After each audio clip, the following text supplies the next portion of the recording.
que nesta minha segunda participação junto ao Conselho de Direitos Humanos, como ministra dos Direitos Humanos, venho acompanhada por representantes dos mais diversos órgãos técnicos do governo, representar o Brasil neste terceiro ciclo do Mecanismo de Revisão Periódica Universal.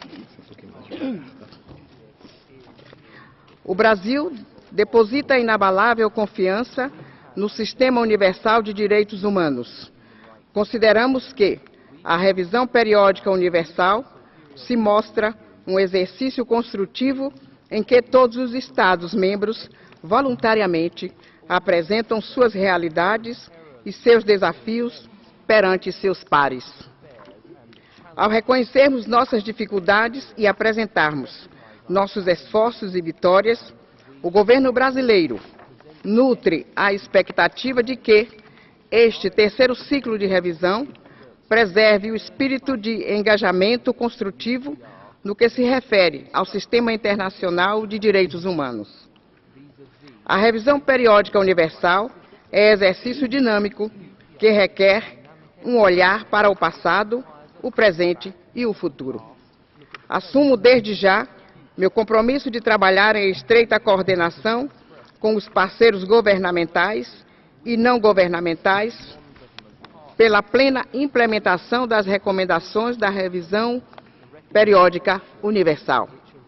O Brasil atravessa momento em que impõe sacrifícios no curto prazo, mas que garantirá a robustez do crescimento futuro e a promoção de importantes políticas sociais muito em breve.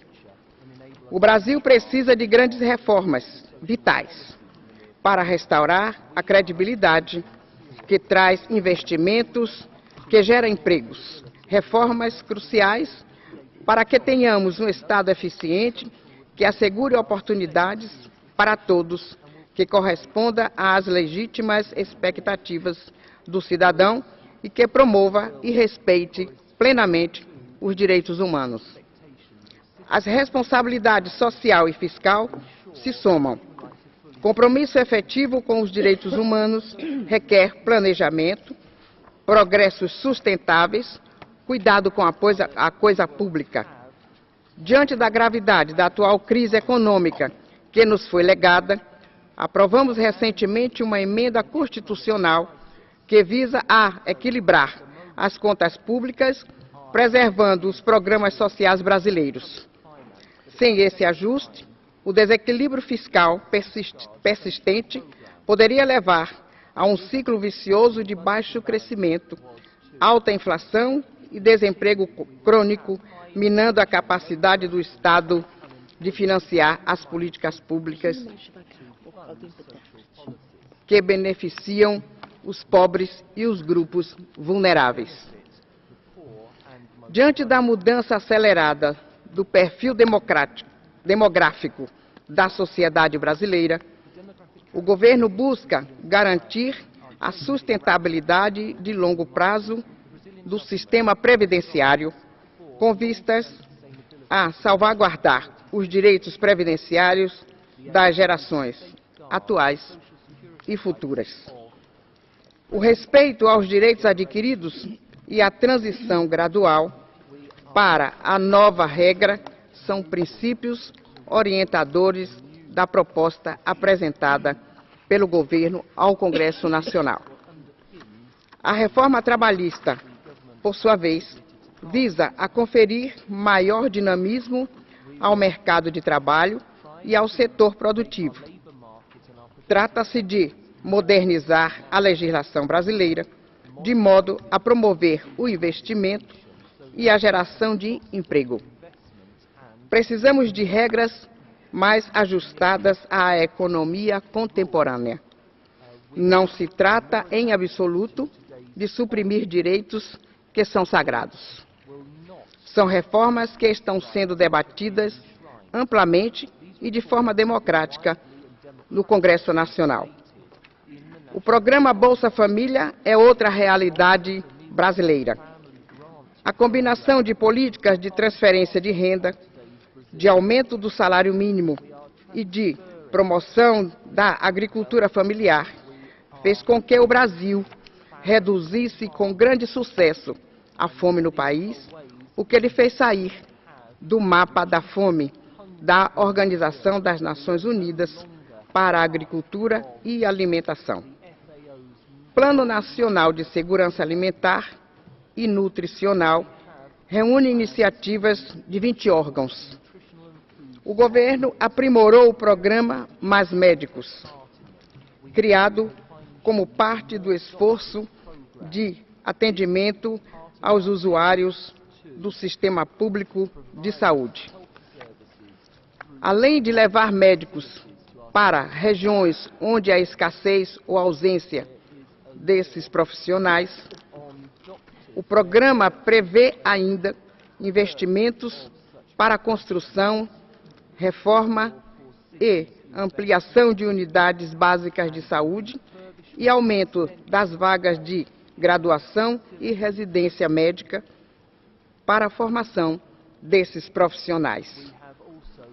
O direito à educação é outro tema-chave para o nosso Brasil. Estamos vivendo uma janela de oportunidade com um potencial de transformação social muito grande. Em 2014, aprovamos o Plano Nacional de Educação e, em 2017, o Congresso aprovou iniciativa do governo de reforma do ensino médio. A reforma do ensino médio prevê ainda uma política de fomento de escolas em tempo integral, que deverá ocorrer de forma gradual. O acesso à moradia adequada é outra preocupação do Estado brasileiro. Recentemente, o governo anunciou a expansão do programa Minha Casa, Minha Vida. O programa visa a reduzir o déficit habitacional do país, financiando a compra do primeiro imóvel por famílias de baixa renda e garantindo, assim, que milhares de famílias possam sair de assentamentos informais e outros tipos de moradia precária ou de risco. Os imóveis financiados no marco do programa atendem a diretrizes de saneamento, segurança e acessibilidade. Senhor presidente, a participação popular é um dos pilares do Estado democrático de direito e é fundamental para o pleno gozo dos direitos humanos. O Estado não deve e não pode ser hermético à sociedade. Por isso, toda a sociedade civil participa das providências governamentais. A longa tradição de conferências temáticas para promover a participação na formulação e no monitoramento da implementação de políticas públicas em diversos setores, em especial no campo dos direitos humanos, é um dos principais mecanismos para conhecer as demandas da sociedade brasileira. O Brasil realizou em 2016 a 12ª Conferência Nacional dos Direitos Humanos, além de uma série de outras conferências setoriais. O outro avanço em matéria de participação social foi a reforma do então Conselho para a Defesa dos Direitos da Pessoa Humana, substituído pelo Conselho Nacional de Direitos Humanos em 2014. A reforma fortaleceu o órgão, ampliou suas atribuições, democratizou sua composição, ao permitir representação paritária entre Estado e sociedade civil e reforçou sua autonomia. Por meio de uma matriz de indicadores sociais, o monitoramento e a avaliação dos objetivos de políticas públicas se tornaram ferramentas concretas para a realização progressiva de direitos humanos. Trata-se, inclusive, de um compromisso voluntário do país, adotado durante o primeiro ciclo deste mecanismo de revisão interpares. Para tanto, o governo lançou o Sistema Nacional de Indicadores em Direitos Humanos.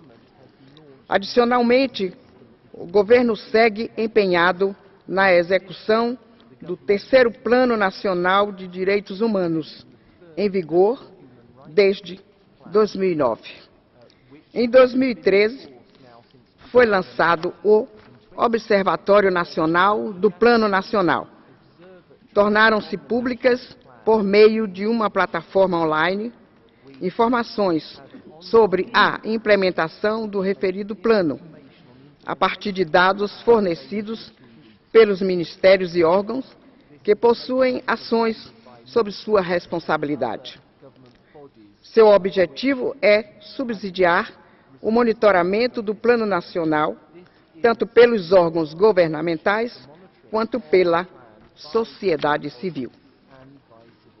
Meritíssimo presidente e demais presentes, o governo tem atuado para reduzir a desigualdade no acesso a direitos por segmentos vulneráveis da população brasileira, bem como para combater formas específicas de violência que os afetam. Eis a nossa promoção de equidade. Em matéria de direitos das mulheres, o governo tem atuado de forma decidida para combater a violência. O programa Mulheres Vivendo Sem Violência consiste em ações estratégicas de combate à violência contra as mulheres. O combate à violência contra mulheres foi reforçado ainda pela norma legal que tipifica o crime de feminicídio, ou seja, o assassinato de mulheres em virtude do seu gênero, como crime hediondo.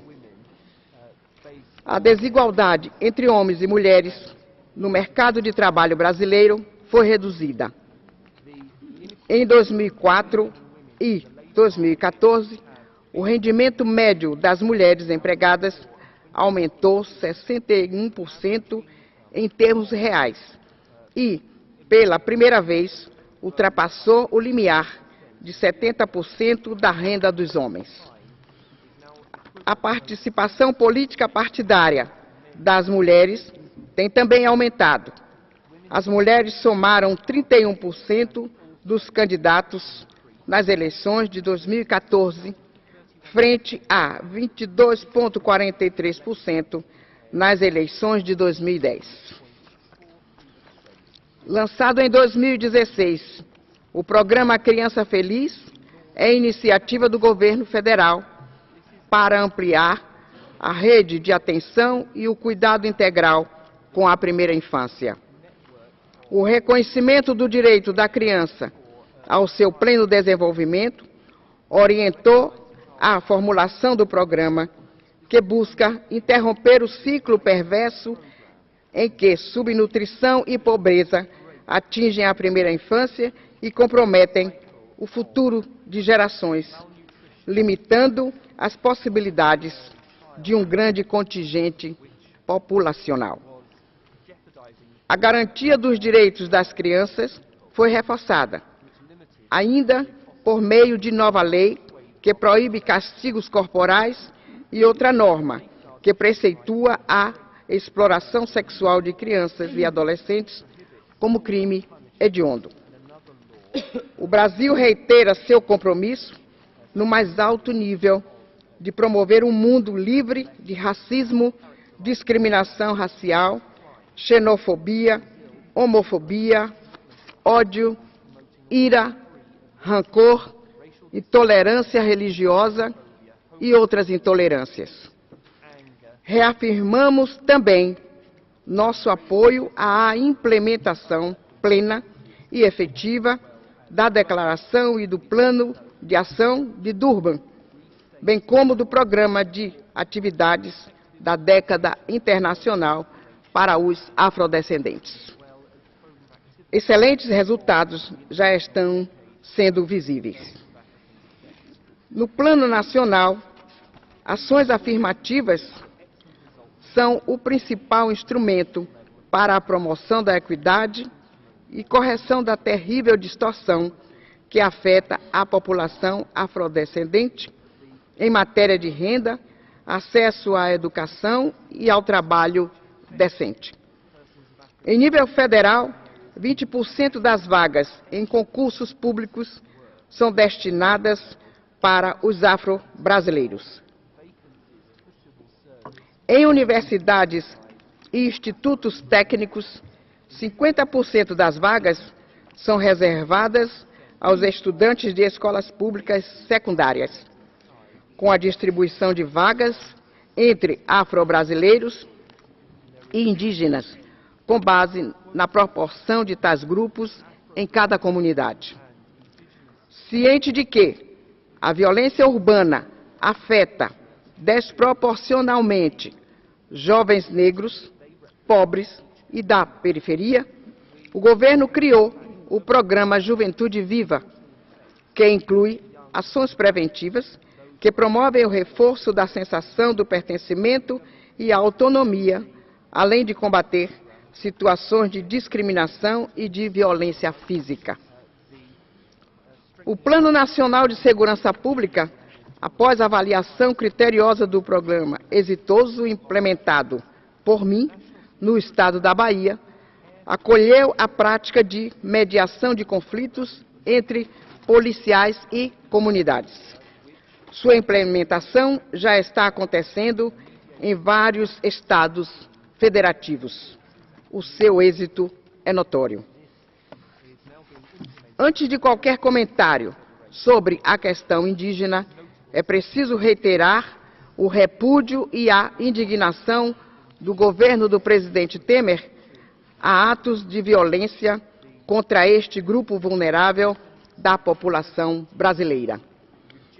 No caso dos direitos dos povos indígenas, foi lançado em 2016 o Plano Integrado de Implementação da Política Nacional de Gestão Territorial e Ambiental de Terras Indígenas, com o objetivo de garantir a esse segmento populacional a plena ocupação e gestão de suas terras. Contamos com 462 terras indígenas já demarcadas, além de outros processos de demarcação em andamento. O governo brasileiro também está comprometido com a realização de consultas de boa-fé com os representantes dos povos indígenas para a implantação de projetos que possam afetá-los em linha com nossas obrigações sobre a Convenção 169 da OIT. O projeto hidrelétrico de São Luís, no rio Tapajós, é um caso em questão. A inclusão das pessoas com deficiência é tratada de forma transversal pelo governo federal em políticas de educação, saúde, moradia e outras. Um marco na luta pelos direitos desse segmento social foi a Lei Brasileira de Inclusão, aprovada em 2015, garantindo a criação de um benefício para a inclusão social. A alteração do Código Civil relativa ao reconhecimento da capacidade jurídica das pessoas com deficiência e a melhoria da legislação sobre acessibilidade física e comunicativa. Em matéria de direitos LGBT, o país tem obtido avanços importantes. Em 2013, foi criado o Sistema Nacional de Promoção de Direitos LGBT, que visa a permitir a coordenação de políticas públicas em todos os 3 níveis da federação.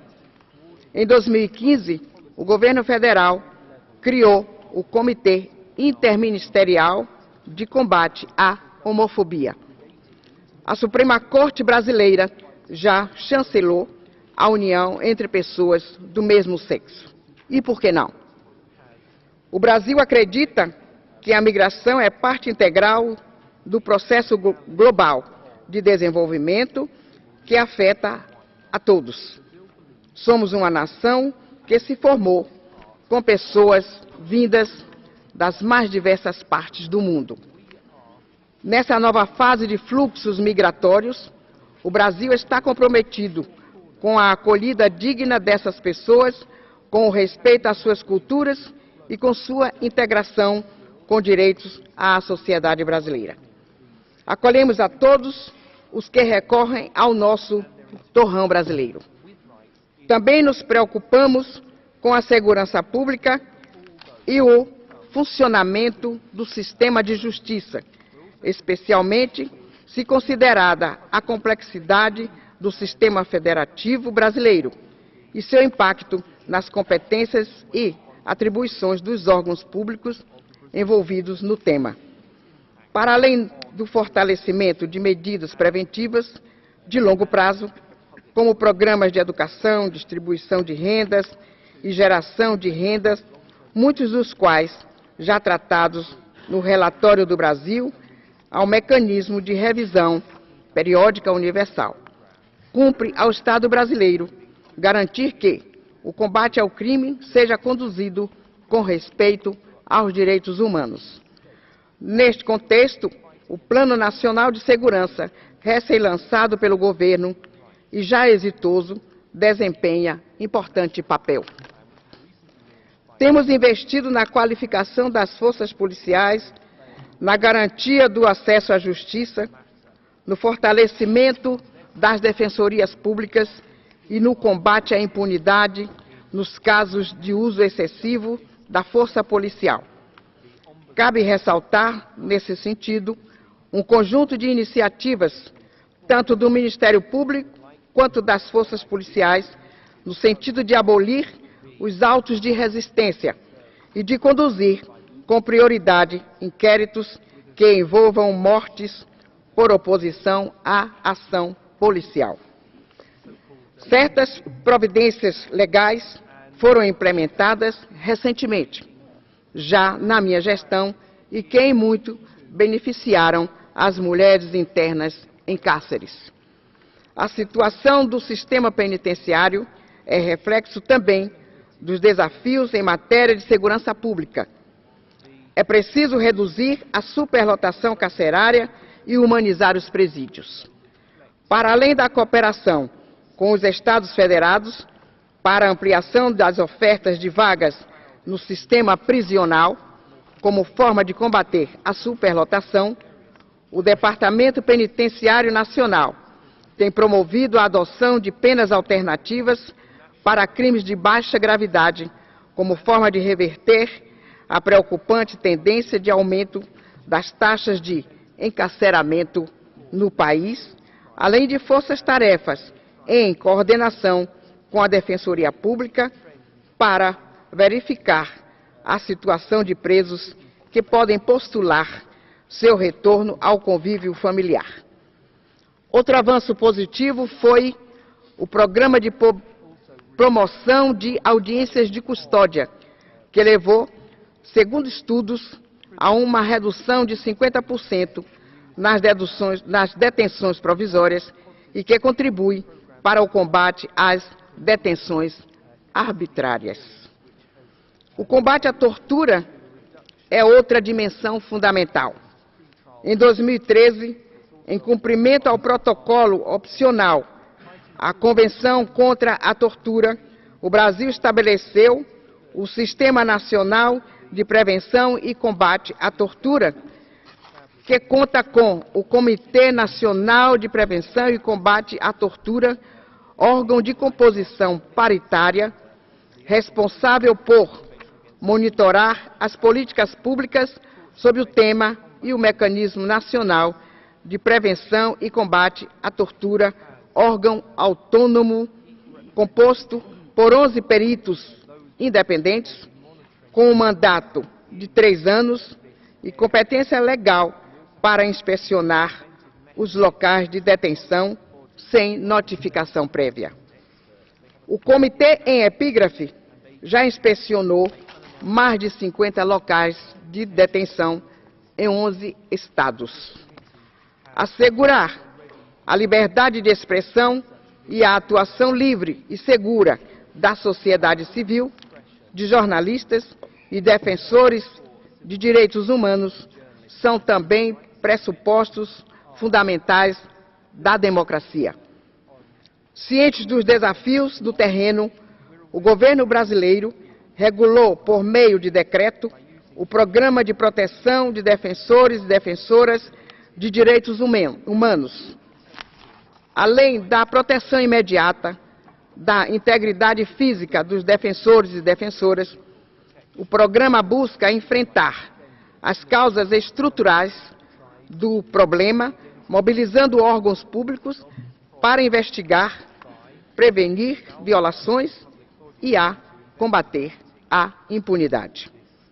Trata-se de um complexo exercício de coordenação entre governo federal e estados, a quem cabe primordialmente a garantia da integridade e da liberdade de atuação desses defensores e defensoras.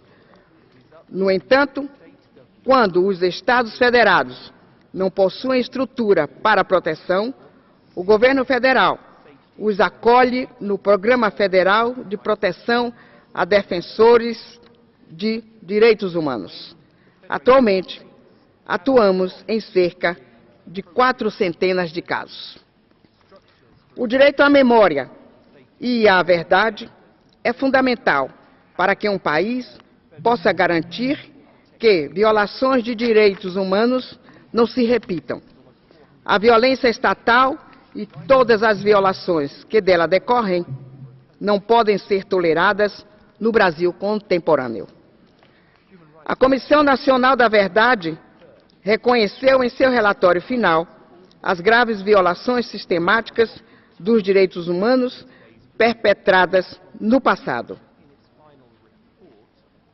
A comissão também reconheceu as mortes e a existência de pessoas desaparecidas, tendo localizado 33 corpos, identificou ainda pessoas agindo em nome do Estado como perpetradores de violações.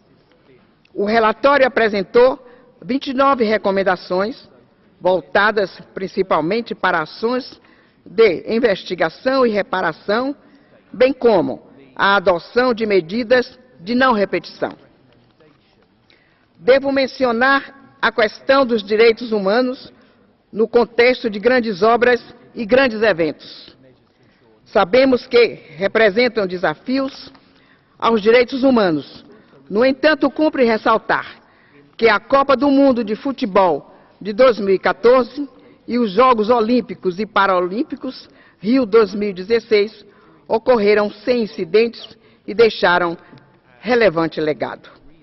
As políticas de proteção dos direitos humanos de crianças e adolescentes, no contexto desses eventos, bem como de combate ao racismo, são outro exemplo de políticas públicas de sucesso levadas a cabo. Finalmente, o Brasil também tem recorrido a todas as medidas legais ao seu alcance, lógico, com vistas à responsabilização de empresas por violações de direitos humanos. São medidas destinadas à reparação de danos e à prevenção de novas tragédias, abusos e violações. Quanto aos crimes cibernéticos, estes delitos também estão sob nossa ótica. Já temos normas disciplinadoras da matéria. Senhor Presidente e demais presentes, o estímulo à participação, segurança para aqueles que defendem os direitos humanos, ferramentas para a eficaz aferição de resultados e reforço da transparência pública foram as principais medidas estruturais adotadas pelo Brasil no período contemplado pelo atual ciclo da revisão periódica universal. Constituem as bases para uma ação eficaz do Estado com vistas a assegurar um rol de direitos indivisíveis e interdependentes por natureza. A luta pela manutenção da nossa língua portuguesa também continua, objetivo inabalável de vê-la na universalidade. O Brasil, aliás, como todas as nações, não esqueceu dos seus cidadãos brasileiros, idosos. As autoridades legislativas e a sociedade civil discutiram com veemência e, no final, teve aprovado e sancionado o Estatuto do Idoso. E mais que isso, em fevereiro pretérito, o governo brasileiro criou a Secretaria Nacional para as Questões das Pessoas Idosas. No que respeita ao Judiciário, propusemos cotas para que negros e negras tomem assentos nos tribunais pátrios como ministros e ministras e desembargadores e desembargadoras de todas as cortes brasileiras. As bancas de verificação não escaparam à nossa visão. E a adoção de crianças negras também está no nosso cuidar. Arrematamos anotando que o Brasil também continua tendo um olhar todo especial para o povo negro, oportunizando-lhe a ocupação nos espaços de decisão e assessoramento nos três poderes da República, Judiciário, Executivo e Legislativo. Este é o nosso relato puro e verdadeiro, que, por certo, será acolhido por todas as nações deste grande e belo universo, que clama por amor e paz. No espírito de que este é um exercício de diálogo franco e dinâmico, gostaria de passar a palavra aos demais estados, a fim de que façam as perguntas e recomendações que estimarem pertinentes. A delegação brasileira estará à disposição para trazer novos dados e detalhes sobre a situação dos direitos humanos no Brasil. Lhes digo, salve o Deus de cada um de nós, mas salve também aquele que não tem o seu Deus. Em homenagem ao nosso presidente da mesa, eu me despeço falando em árabe, lhe dizendo, presidente, Ismi Brasili, eu sou brasileira, Assalamu alaikum, muito obrigada. E os senhores me respondem, alaikum salam. Obrigada.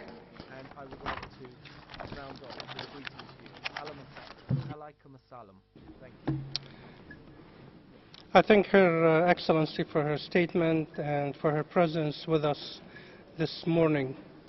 We shall now start our interactive dialogue.